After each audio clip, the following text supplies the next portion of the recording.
నమస్కారం, NI news కి స్వాగతం. హెడ్లైన్ చూద్దాం.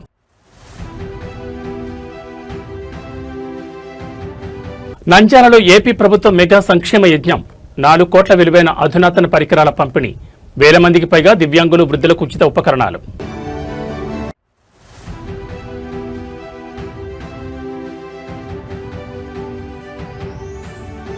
మంత్రి నారా లోకేష్ బ్రాహ్మణి దంపతుల శివార్చన. హైదరాబాద్ నివాసంలో ఆధ్యాత్మిక శోభ.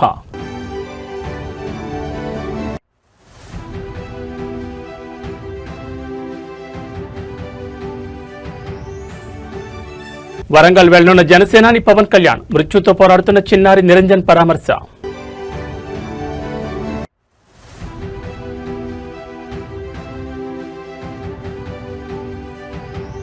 సింగరేణి గనుల్లో కార్మికుల ప్రాణాలతో చెలగాటం. కనీస అవసరాల గాలి కుదిరేసిన యాజమాన్యం. ఇక డీటెయిల్స్ చూస్తే, విశిష్టమైన సోమవారం పర్వదినాన్ని పురస్కరించుకుని ఆంధ్రప్రదేశ్ విద్యా ఐటీ శాఖల మంత్రి నారా లోకేష్ బ్రాహ్మణి దంపతులు తమ హైదరాబాద్ నివాసంలో మహాశివుడికి ప్రత్యేక పూజలు నిర్వహించారు. లోక కళ్యాణాన్ని కాంక్షిస్తూ వేద పండితుల ఆధ్వర్యంలో అత్యంత భక్తి శ్రద్ధలతో ఏకాదశ మహన్యాస పూర్వక రుద్రాభిషేకం శాస్త్రోక్తంగా జరిపారు. రాష్ట్ర ప్రజల ఆయురారోగ్యాలు, ఆంధ్రప్రదేశ్ ప్రగతి, ప్రజా సంక్షేమే ధ్యేయంగా ఈ మహారుద్రాభిషేకం సాగింది. శివునికి అత్యంత ప్రీతిపాత్రమైన సోమవారం రోజు నారా లోకేష్ దంపతులు తమ నివాసంలో ఈ విశేష పూజా కార్యక్రమం తలపెట్టారు. అనుభవజ్ఞులైన ఋత్వికులు, వేద పండితుల మంత్రోచ్చారణల మధ్య ఆధ్యాత్మిక శోభ ఉట్టిపడేలా మహారుద్రాభిషేకం కొనసాగింది. స్వామివారికి పాలు, పెరుగు, నెయ్యి, తేనె వంటి పంచామృతాలతో పాటు విశేష ద్రవ్యాలతో పండితులు అభిషేకం చేశారు. రాష్ట్రంలో నూతన పరిపాలన సాగుతున్న తరుణంలో ఏపీ అభ్యున్నతి, ప్రజల సుఖ సంతోషాల కోసం లోకేష్ దంపతులు సంకల్పం చెప్పుకుని పూజలో కూర్చున్నారు. దాదాపు 2 గంటల పాటు సాగిన ఈ వేడుకలో లోకేష్ బ్రాహ్మణి దంపతులు సాంప్రదాయ వస్త్రధారణలో పాల్గొని భక్తి శ్రద్ధలతో శివార్చన చేశారు. పూజ అనంతరం వేద పండితులు, ఋత్వికులు నారా లోకేష్ దంపతులకు వేదాశీర్వచనం చేసి స్వామివారి తీర్థప్రసాదాలు అందజేశారు. లోకేష్ దంపతులు జరిపిన ఈ ఏకాదశ మహన్యాస పూర్వక రుద్రాభిషేకం దృశ్యాలు ప్రస్తుతం సోషల్ మీడియాలో వైరల్ గా మారాయి. లోకేష్ దంపతులకు భగవంతుడి ఆశీస్సులు ఎల్లప్పుడూ ఉండాలని అభిమానులు, టీడీపీ శ్రేణులు ఆకాంక్షిస్తున్నారు.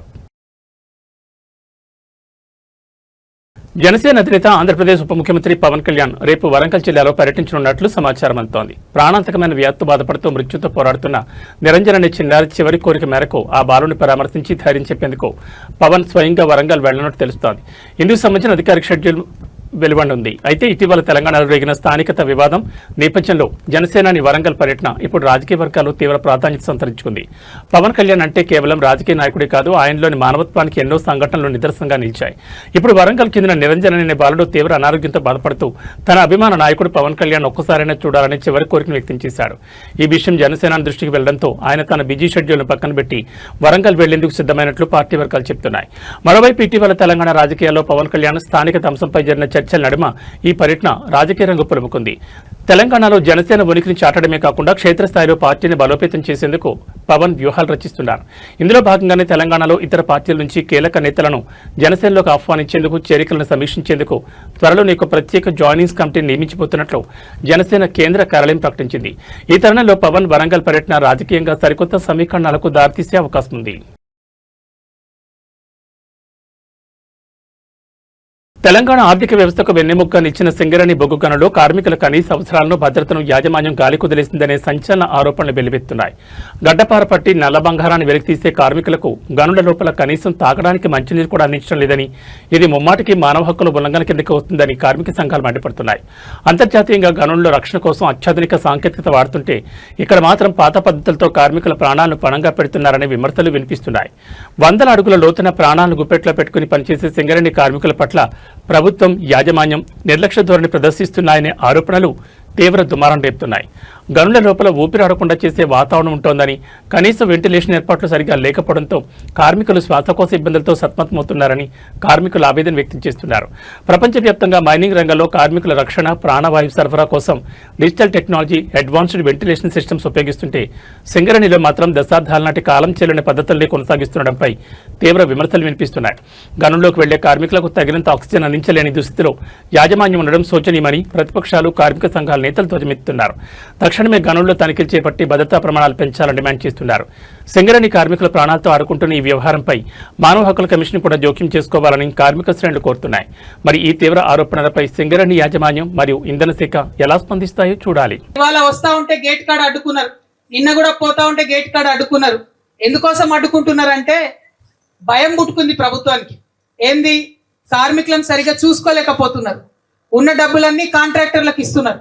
కనీసం మనకు డ్రిల్లింగ్ మెషిన్ కి చిన్న బిట్స్ లేవన్నా, మెషిన్ రిపేర్ ఉందన్నా, ఏ చిన్న అంశం బాగలేదన్నా కూడా బడ్జెట్ లేదని మీకు చెప్తున్నారు, రిపేర్లు చేస్తలేరు, పనిముట్లు ఇస్తలేరు. కానీ కాంట్రాక్టర్లకు ఇవ్వడానికి మాత్రం 100 కోట్లు 1000 కోట్ల రూపాయలు ఉన్నాయి. అవి రెగ్యులర్ గా పేమెంట్స్ అవుతున్నాయి. కానీ మనం ఏదైనా చిన్నది అడిగినా కూడా పాత మెషిన్లే మళ్ళీ రిపేర్ చేసి వాడుకోలే తప్పితే కొత్త మెషిన్లు కొన్నటువంటి పరిస్థితి లేదు. సింగరేణి పుట్టింది ఎప్పుడో పుట్టింది.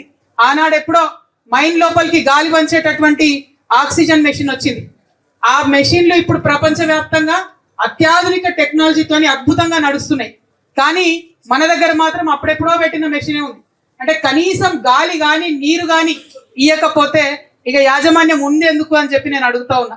నిన్న ఇంకో మైన్ దగ్గర పోతే బాటిల్ పట్టుకొని లోపలికి పోతున్నారు. పాపం మీకుండే పనిముట్లు వేరే ఉంటాయి, మీరు నడవాల్సింది నడవాలి. మీదికెళ్ళి ఇంటికెళ్ళి మంచినీళ్ళ బాటిల్ పట్టుకురావాలంటే మరి కనీసం అది కూడా వేయలేకపోతే సింగరేణి యాజమాన్యం నిజంగా సిగ్గుపడాలి. ఇక్కడ ఉండేటటువంటి ఆఫీసర్స్ అందరికి కూడా నేను హెచ్చరిక చేస్తా ఉన్నా, ఇది మానవ హక్కుల ఉల్లంఘన, కార్మికులదే కాదు, ఇది మానవ హక్కుల ఉల్లంఘన. డెఫినెట్ గా డ్రింకింగ్ వాటర్ బాగుండాలి, ఆక్సిజన్ కరెక్ట్ గా ఉండాలి. ముందు కార్మికులు ఆరోగ్యంగా ఉంటేనే ప్రొడక్షన్ వస్తుంది. కాబట్టి ఆ విషయం మీద యాజమాన్యం దృష్టి పెట్టాలని చెప్పి నేను డిమాండ్ చేస్తా ఉన్నా. తెలంగాణలో బాలికల భవిష్యత్తుకు భరోసా కల్పిస్తూ సమాజానికి పట్టిన బాల్య వివాహాలని మహమ్మారిని క్షేత్రస్థాయి నుంచి తుడిచిపెట్టేందుకు రాష్ట్ర మహిళా శిశు సంక్షేమ శాఖ ఒక చారిత్రాత్మక అడుగు వేసింది. బాల్య వివాహం బతుకు ఆగో అనే నినాదంతో రాష్ట్ర వ్యాప్త పోరాటానికి శ్రీకారం చుట్టింది. 2 దశాబ్దాలుగా బాలికల సాధికారత కోసం అద్భుతంగా పనిచేస్తున్న తరుణి స్వచ్ఛంద సంస్థతో ప్రభుత్వం అవగాహన ఒప్పందం కుదుర్చుకుంది. నిన్న సచివాలయంలో మంత్రి సీతక్క సమక్షంలో ఈ హై ప్రొఫైల్ ఒప్పందం జరిగింది. బాల్య వివాహాల కారణంగా బాలికల చదువుకు దూరవడమే కాకుండా మైనర్ గర్భధారణల వల్ల తీవ్ర ఆరోగ్య సమస్యలు ఎదుర్కొని ప్రాణాలకే ముప్పొస్తోందని మంత్రి సీతక్క ఆవేదన వ్యక్తం చేశారు. ఇది కేవలం ఒక కుటుంబ సమస్య కాదు, సమాజమంతా కలిసి పోరాడాల్సిన సామాజిక సమస్య అని స్పష్టం చేశారు. ఈ చారిత్రాత్మక ఒప్పందంలో భాగంగా ప్రభుత్వం మరియు తరుణి సంస్థ కలిసి అంగన్వాడీ సిబ్బంది, సూపర్వైజర్లు, సిడిపిఓలకు ప్రత్యేక సాంకేతిక శిక్షణ ఇవ్వనున్నారు. గ్రామీణ ప్రాంతాల్లో బాల్య వివాహాల దుష్పరిణామాలపై సోషల్ మీడియా మరియు డిజిటల్ నెట్వర్క్ల ద్వారా హోరెత్తించేలా ప్రణాళికలు సిద్ధం చేశారు. ఈ ప్రతిష్టాత్మక కార్యక్రమంలో మహిళా శిశు సంక్షేమ శాఖ సెక్రటరీ అనితా రామచంద్రన్, డైరెక్టర్ శృతి ఓచు, తరుణి సంస్థ వ్యవస్థాపకులు మమతా రఘువీర్ పాల్గొన్నారు. ప్రతి బాలిక తన కలలను నిజం చేసుకునే సురక్షిత వాతావరణాన్ని కల్పించడానికి సమాజంలోని ప్రతి ఒక్కరూ బాధ్యతగా ముందుకు రావాలని మంత్రి పిలుపునిచ్చారు. ప్రభుత్వ అధికార యంత్రాంగం క్షేత్రస్థాయి స్వచ్ఛంద సంస్థల అనుభవం కలిసికట్టుగా పనిచేయబోతుండటంతో తెలంగాణలో బాల్య వివాహాల వ్యవస్థపై గట్టి దెబ్బ పడనుందని విశ్లేషకులు భావిస్తున్నారు. ఇకపై ఎక్కడ బాల్య వివాహం జరిగినా కఠిన చర్యలు తప్పవని అధికారులు హెచ్చరిస్తున్నారు.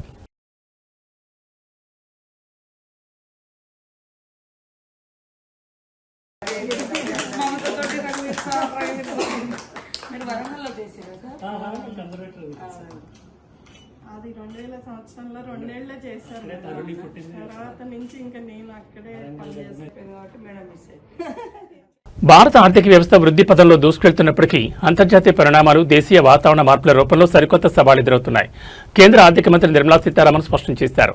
ప్రపంచ మార్కెట్లో క్రూడాయిల్ ధరలో నెలకొన్న అనిశ్చితితో పాటు విదేశీ మారక ద్రవ్య రేట్లలో వస్తున్న మార్పులు దేశ ఆర్థిక స్థితిపై ఒత్తిడి పెంచుతున్నాయని ఆమె విశ్లేషించారు.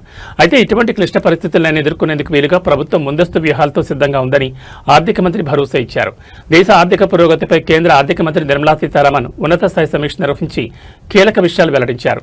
అంతర్జాతీయంగా ముడి చమురు సరఫరాలు అడ్డంకులు, గ్లోబల్ మార్కెట్లో ఎరువుల ధరలు విపరీతంగా పెరగడం దేశీయంగా భారంగా మారాయని పేర్కొన్నారు.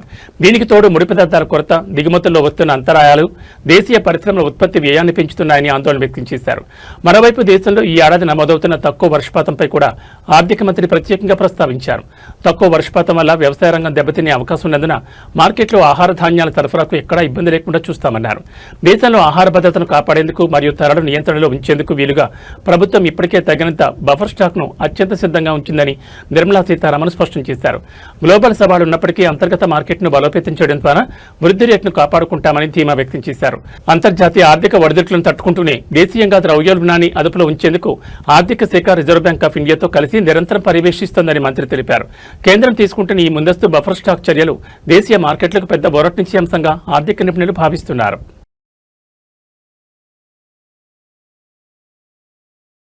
సమాజంలో వెనుకబడిన వర్గాలకు ముఖ్యంగా దివ్యాంగులు మరియు వృద్ధులకు భరోసా కల్పిస్తూ ఆంధ్రప్రదేశ్ ప్రభుత్వం మరో అద్భుతమైన కార్యక్రమానికి శ్రీకారం చుట్టింది. నంద్యాల జిల్లాలో ఏర్పాటు చేసిన ఒక బృహత్తర సంక్షేమ వేదికపై 3,000 మందికి పైగా లబ్ధిదారులకు ఉచితంగా సహాయక ఉపకరణాలను పంపిణీ చేశారు. దాదాపు 4 కోట్ల రూపాయల విలువైన అధునాతన పరికరాలను అందజేసి వారిలో ఆత్మవిశ్వాసాన్ని నింపారు. ముఖ్యమంత్రి చంద్రబాబు నాయుడు దూరదృష్టితో కూడిన నాయకత్వంలో తెలుగుదేశం పార్టీ సమాజంలోని ప్రతి ఒక్కరికి సమగ్ర వికాసం అందించేందుకు అహర్నిశలు శ్రమిస్తోందని ప్రజాప్రతినిధులు ఈ సందర్భంగా స్పష్టం చేశారు. నంద్యాల జిల్లాలో జరిగిన ప్రతిష్టాత్మక కార్యక్రమంలో మంత్రులు, స్థానిక ప్రజాప్రతినిధులు పాల్గొని లబ్ధిదారులకు పరికరాలను స్వయంగా అందజేశారు. మోటరైజ్డ్ ట్రైసైకిళ్లు, అత్యాధునిక వీల్ చైర్లు, వెనుకడి యంత్రాలు మరియు కృత్రిమ అవయవాలను భారీ సంఖ్యలో పంపిణీ చేశారు. ఈ మహత్తర కార్యం ద్వారా వేలాది మంది దివ్యాంగులు, వృద్ధులు ఇతరులపై ఆధారపడకుండా తమ దైనందిన జీవితంలో స్వయం సమృద్ధి సాధించనున్నారు. ఈ ప్రతిష్టాత్మక కార్యక్రమాన్ని విజయవంతం చేయడంలో అసాధారణ మద్దతు అందించిన కేంద్ర ప్రభుత్వ రక్షణ శాఖ పరిధిలోని artificial limbs manufacturing corporation of India అంటే అలింకో సంస్థకు కూటమి ప్రభుత్వం మరియు నేతలు హృదయపూర్వక కృతజ్ఞతలు తెలిపారు. చంద్రబాబు నాయకత్వంలో దివ్యాంగుల సంక్షేమానికి అత్యున్నత ప్రాధాన్యత ఇస్తున్నామని, కేవలం ఆర్థిక సహాయమే కాకుండా వారి జీవన ప్రమాణాలను పెంపొందించే ఇటువంటి వినూత్న కార్యక్రమాలను రాష్ట్ర వ్యాప్తంగా విస్తరిస్తామని నేతలు స్పష్టం చేశారు. కాకినాడలో అదృశ్యమైన చిన్నారి కేసు దర్యాప్తు అత్యంత ఉత్కంఠంగా మారింది. పాప అదృశ్యమై ఇన్ని రోజులవుతున్నా ఎలాంటి ఆచూకీ లభించకపోవడంతో స్థానికంగా తీవ్ర ఆందోళన నెలకొంది. ఈ కేసుకు సంబంధించి జిల్లా ఎస్పీ బిందు మాధవ్ కీలక విషయాలను మీడియాతో పంచుకున్నారు. కిడ్నాప్ జరిగి ఉండకపోవచ్చని, చిన్నారిని అటవీ మృగాలు లాక్కెళ్లుంటాయని పోలీసులు బలంగా అనుమానిస్తున్నారు. థర్మల్ డ్రోన్ల సాయంతో గాలింపు చర్యలు చేపట్టినప్పటికీ ఇప్పటి వరకు ఎలాంటి స్పష్టమైన ఆధారాలు దొరకలేదని ఎస్పీ వెల్లడించారు. చిన్నారి అదృశ్యం వెనుక అనేక అనుమానాలు వ్యక్తమవుతున్న నేపథ్యంలో ఎస్పీ బిందు మాధవ్ దర్యాప్తు పురోగతిని వివరించారు. పరిసర ప్రాంతాల్లోని సీసీటీవీ ఫుటేజ్లను క్షుణ్ణంగా పరిశీలించామని, పాపను ఎవరైనా ఎత్తుకెళ్లినట్లు ఎలాంటి ఆధారాలు లభించలేదని స్పష్టం చేశారు. దీంతో సమీపంలో ఉన్న అడవి జంతువులు ఏమైనా చిన్నారిపై దాడి చేసి అడవిలోకి లాక్కెళ్లి ఉంటాయన్న కోణంలో విచారణ జరుపుతున్నామన్నారు. దీనికి తోడు మరో కీలక కోణాన్ని కూడా పోలీసులు విశ్లేషిస్తున్నారు. పాప అదృశ్యమైన రోజు ఆ ప్రాంతంలో భారీ వర్షం కురిసింది. అది ఎగుడు దిగుడుగా ఉండే కొండ ప్రాంతం కావడంతో వర్షపు వరద నీటి దాటికి చిన్నారి కాలు జారి కింద కొట్టుకుపోయిందా అనే అనుమానాలు కూడా వ్యక్తం చేస్తున్నారు. ఎలాంటి వాతావరణంలోనైనా మనుషుల ఉనికిని పసిగట్టే అత్యాధునిక థర్మల్ డ్రోన్ల సహాయంతో అటవీ ప్రాంతం, కాలువల వెంబడి గాలింపు చర్యలు కొనసాగుతున్నాయని ఎస్పీ తెలిపారు. పాప ఆచూకీ కోసం అటు పోలీసులు, ఇటు స్థానికులు అహర్నిశలు శ్రమిస్తున్నారు. ఏది ఏమైనా పసి ప్రాణం క్షేమంగా తిరిగి తల్లిదండ్రుల చెంతకు చేరుకోవాలని అందరూ కోరుకుంటున్నారు.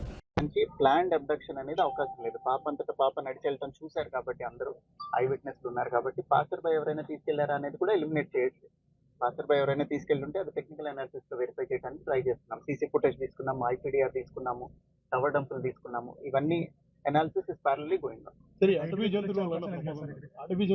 ఖచ్చితంగా అండి, అడవి జంతువుల వల్ల కూడా ప్రమాదం ఉండే అవకాశం ఉంది. చిన్న పాప కాబట్టి, షీ వెయిస్ వెరీ లిటిల్ కాబట్టి ఏదన్నా వైల్డ్ యానిమల్ లాక్కొని వెళ్ళే అవకాశం ఉంది. దానికోసమే ఫారెస్ట్ డిపార్ట్మెంట్ ని రిక్వెస్ట్ చేసి వాళ్ళని కూడా రోపింగ్ చేయడం జరిగింది. డ్రోన్ సెర్చ్ కంటిన్యూ అవుతుంది ఆ యాంగిల్ లో. 6 పాయింట్లు గుర్తించామన్నారు సార్. 2 days నుంచి we are doing so far all efforts are leading to dead end only. ఇంతవరకు ఏ క్లూ దొరకలేదు. టెక్నికల్ అనాలిసిస్ లోనూ ఇప్పటిదాకా సస్పిషియస్ యాంగిల్ రాలేదు. అట్లనే ఈ యానిమల్ ఏదైనా తీసుకెళ్ళి ఉండటం మీద కూడా ఇంకా క్లూ రాలేదు. That it self says that కొంచెం యానిమల్ అయి ఉంటేనే ఇట్లాంటి ఎరాటిక్ బిహేవియర్ ఉంటుంది. మనం ఖచ్చితంగా చెప్పలేని బిహేవియర్ ఉండేది. అక్కడ సడన్ గా ఏదో జరిగి ఉంటే తప్ప ఈ ఇన్సిడెంట్ అంతా కూడా జరిగి, ఇప్పుడు నేను వాళ్ళ తల్లిగారితో కూడా మాట్లాడాను, నాకు ఐడియా ఉంది. ఆవిడ కూడా ఏం చెప్తున్నారు, భవానీ గారు అట్లానే గణేష్ గారు ఇద్దరు ఏం చెప్తున్నారు అంటే 30 minutes డ్యూరేషన్ లో జరిగిపోయింది. So it cannot be planned or orchestrated. So ఏదన్నా యానిమల్ తీసుకొని వెళ్ళాలి, లేదా పాసర్ బై ఏదైనా చేసి ఉండాలి. ఆ రోజున బాగా వర్షం కూడా పడింది. ఈ టెరైన్ లో వర్షం పడితే కొంచెం గ్రావెల్ రోల్ అయ్యి ఉండొచ్చు, ఏదైనా జరిగి ఉండొచ్చు. సో అన్ని యాంగిల్స్ లోనూ దర్యాప్తు కంటిన్యూ చేస్తున్నాం. ఇప్పుడు ఇక్కడ ఎంతమంది ఉన్నారో వీళ్ళందరూ మీకు ముందు నుంచి కనిపిస్తున్నారు. ఇవాళ వచ్చిన వాళ్ళు కాదు కదా వీళ్ళందరూ కంటిన్యూస్ గా 24/7 ఏ నిమిషం అయితే కంప్లైంట్ వచ్చిందో అప్పటి నుంచి, because it is a small kid, ఆహారం లేక చనిపోకూడదు. ఒకవేళ ఎక్కడైనా తప్పిపోయి ఇక్కడిక్కడే ఉండి ఆహారం లేక చనిపోతే అది చాలా బాధాకరమైన విషయం అని అప్పటి నుంచే చాలా ఎఫర్ట్స్ పెట్టడం జరిగింది. సో అన్ని యాంగిల్స్ ఇంకా పర్సూ చేస్తున్నాము. Both technical analysis and search will go on. ఈ కేసులో కీలకమైనది కుక్క.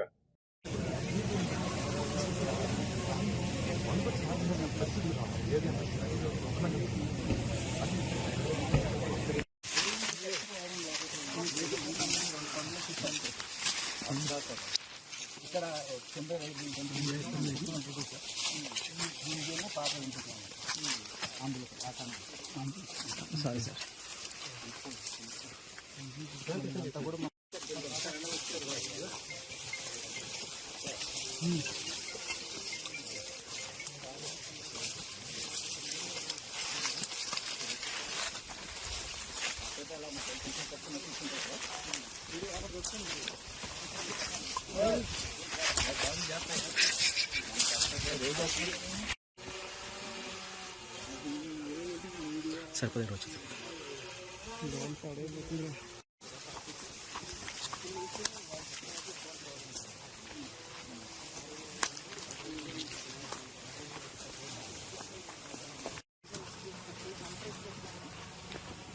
హైదరాబాద్ మణికొండ పరిధిలో అర్ధరాత్రి వేళ జరిగిన కొన్ని వింత పూజలు తీవ్ర వివాదానికి ఘర్షణకు దారితీశాయి.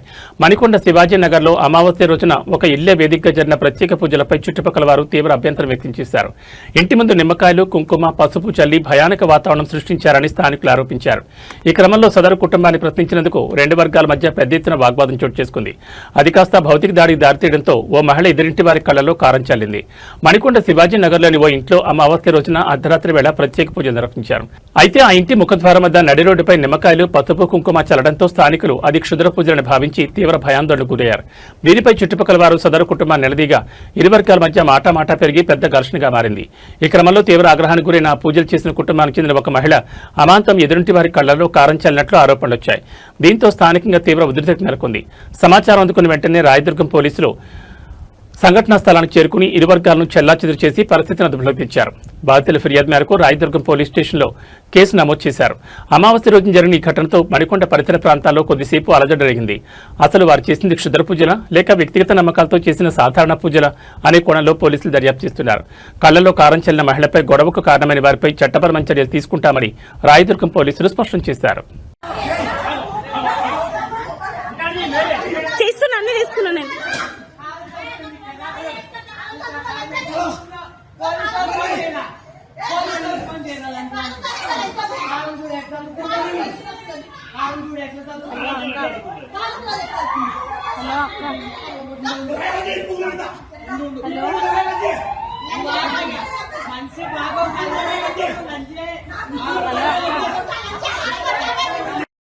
విద్యార్థుల ఉజ్వల భవిష్యత్తు మరియు ఆరోగ్యం విజయంగా రాష్ట్ర వ్యాప్తంగా సరికొత్త పథకానికి శ్రీకారం చుట్టింది ప్రభుత్వం.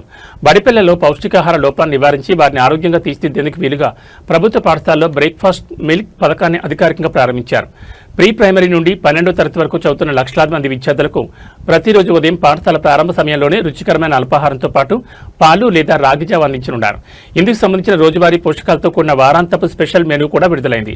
విద్యార్థుల ఆరోగ్యంపై ప్రత్యేక దృష్టి పెట్టిన విద్యాశాఖ వారం రోజులకు సరిపడేలా ఒక అద్భుతమైన రుచికరమైన మెనూను సిద్ధం చేసింది.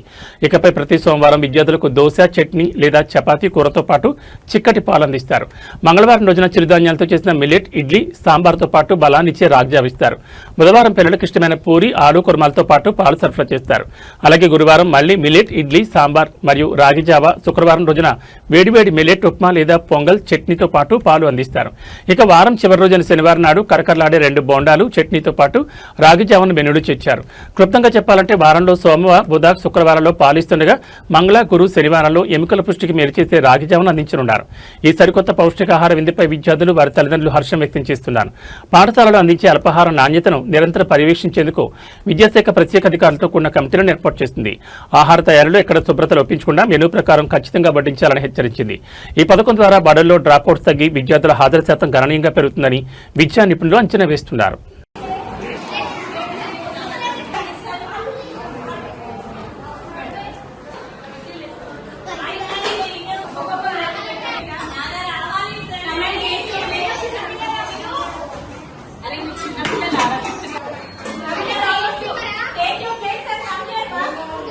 అయోధ్య రామ మందిరానికి భక్తులు సమర్పించిన కోట్ల రూపాయల విరాళాల నిధులు దారి మళ్లాయనే ఆరోపణలు ఇప్పుడు రాజకీయంగా, సామాజికంగా తీవ్ర దుమారం రేపుతున్నాయి.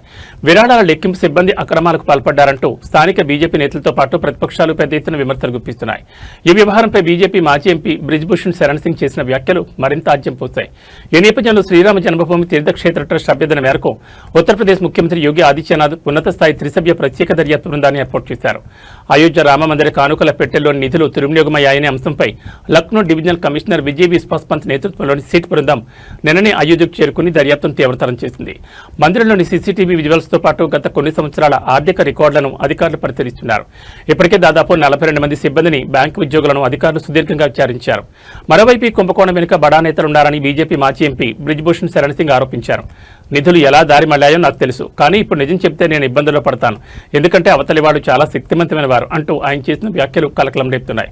కాగా మందిరంలో విరాళాలు లెక్కించే సంబంధించి ఒక సాధారణ ఉద్యోగి నివాసంలో పోలీసులు జరిపిన సోదాల్లో దాదాపు 12 లక్షల నగదు లభ్యమైంది.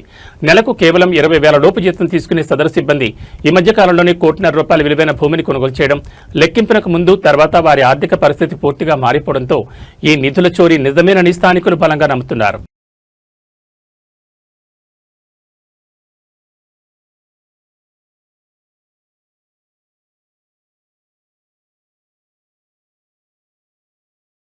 బంగారం, వెండి కొనుగోలు చేయాలనుకునే వారికి ఇది నిజంగా ఊరటనిచ్చే వార్త.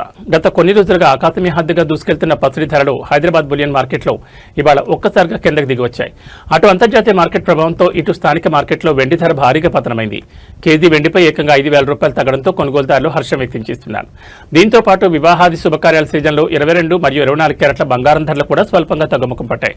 హైదరాబాద్ బులియన్ మార్కెట్ తాజా గణాంకాల ప్రకారం పెట్టుబడులకు అనుకూలమైన 10 గ్రాముల 24 క్యారెట్ల మేలిమి బంగారం ధర ₹160 పతనమై ₹1,50,370 వద్ద కొనసాగుతోంది. ఇక సాధారణ ఆభరణాల తయారీకి వినియోగించే 10 గ్రాముల 22 క్యారెట్ల బంగారం ధర కూడా ₹150 మేర తగ్గి ₹138,750 వద్ద పలుకుతోంది. మరోవైపు వెండి ధరలో అత్యంత భారీ వ్యత్యాసం కనిపించింది. కేజీ సిల్వర్ రేట్ ఏకంగా ₹5,000 మేర భారీగా పతనం కావడంతో ప్రస్తుతం మార్కెట్లో అది ₹2,75,000 వద్ద స్థిరపడింది. అంతర్జాతీయంగా డాలర్ ఇండెక్స్ లో వస్తున్న మార్పులు, ఫెడ్ రిజర్వ్ నిర్ణయాల నేపథ్యంలోనే ఈ ధరల తగ్గుదల చోటు చేసుకుందని మార్కెట్ నిపుణులు విశ్లేషిస్తున్నారు. అయితే తెలుగు రాష్ట్రాల్లోని వివిధ నగరాలు, ప్రాంతాలను బట్టి స్థానిక పన్నులు మరియు మేకింగ్ ఛార్జీల రూపంలో ఈ ధరల్లో స్వల్ప మార్పులుండే అవకాశం ఉంది. ధరలు స్వల్పంగా తగ్గడంతో నగరంలోని ప్రముఖ జ్యువెలరీ షోరూంలలో కొనుగోలుదారుల సందడి కొద్దిగా పెరిగింది. రాబోయే రోజుల్లో గ్లోబల్ మార్కెట్ స్థిరంగా ఉంటే ధరలు మరింత దిగొచ్చే ఛాన్స్ ఉందంటున్నారు బులియన్ విశ్లేషకులు.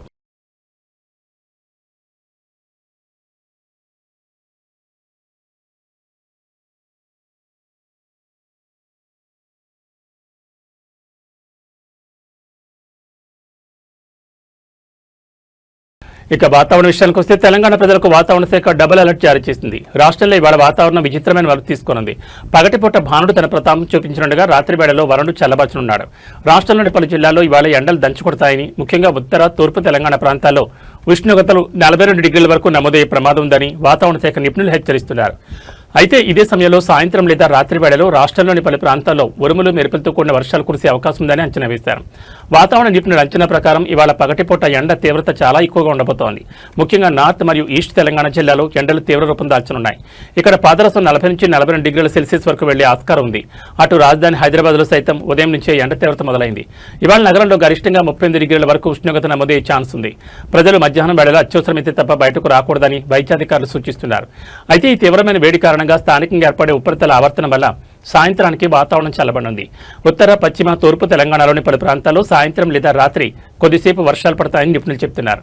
హైదరాబాద్ నగరంలో కూడా సాయంత్రం వేళ 1-2 చోట్ల మబ్బులు పట్టి వర్షాలు పడే ఆస్కారం స్పష్టంగా కనిపిస్తోంది. పగటి ఉక్కపోత నుండి రాత్రికి ఉపశమనం లభించే అవకాశం ఉందని స్పష్టమవుతోంది. పగలు ఎండ, రాత్రి వాన ఈ తరహా వాతావరణ మార్పుల వల్ల సీజనల్ వ్యాధులు ప్రబలే ప్రమాదం ఉందని, ప్రజలు ముఖ్యంగా పిల్లలు, వృద్ధులు జాగ్రత్తగా ఉండాలని వైద్యులు హెచ్చరిస్తున్నారు. ఇక హైదరాబాద్లో సాయంత్రం వేళ వర్షం పడితే వాహనదారులు ట్రాఫిక్ చిక్కులను దృష్టిలో ఉంచుకుని ప్రయాణాలు ప్లాన్ చేసుకోవడం మంచిది. ఇవి బులెటిన్ విశేషాలు. మరో బులెటిన్లో మళ్ళీ కలుసుకుందాం. నమస్కారం.